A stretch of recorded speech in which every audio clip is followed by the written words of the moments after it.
Pedro, a CPMI, em pleno início de ano eleitoral, vai ser usada para narrativas para tudo quanto é lado, meu amigo? Olha, primeiro que sobre o Lulinha, o filho do presidente Lula. Não tem nada absolutamente concreto sobre ele. Ele respinga no filho do presidente da República de forma mais terceirizada por conta de uma relação, mas é algo que pode, no avanço das investigações, acabar chegando diretamente nele. E o presidente Lula ontem, naquele evento com jornalistas, já fez uma tentativa de vacina quando disse o seguinte, abre aspas, se tiver filho meu envolvido nisso, será investigado, fecha aspas. É óbvio que existe uma tentativa da oposição de imprimir o maior desgaste possível no governo.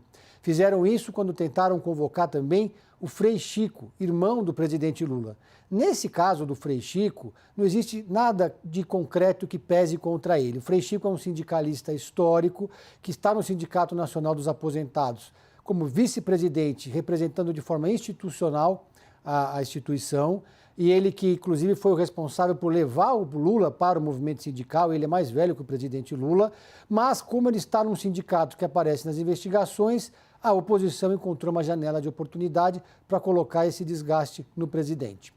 A minha apuração com fontes do Palácio do Planalto é que eles já avaliam que a CPMI, que deveria acabar em março do ano que vem, e hoje tem uma maioria pequena, mas ainda assim uma maioria do governo, ela deve se estender para além de março e deve, portanto, ser contaminado e contaminar o debate eleitoral.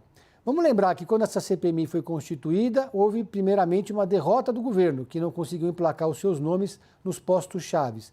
Mas logo na sequência, os governistas que haviam dormido no ponto conseguiram formar dentro do colegiado uma maioria.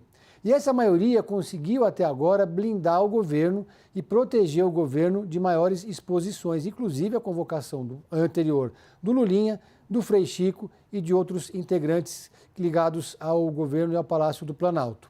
E a sensação que havia, que predominava no Palácio do Planalto e na base governista, era que a CPMI não tinha trazido, pelo menos até então, maiores estragos para a imagem do presidente e não seria um grande problema na eleição do ano que vem. Porque a preocupação maior, e essa era a estratégia da oposição, era que a CPMI fosse usada para colar no governo o selo da corrupção.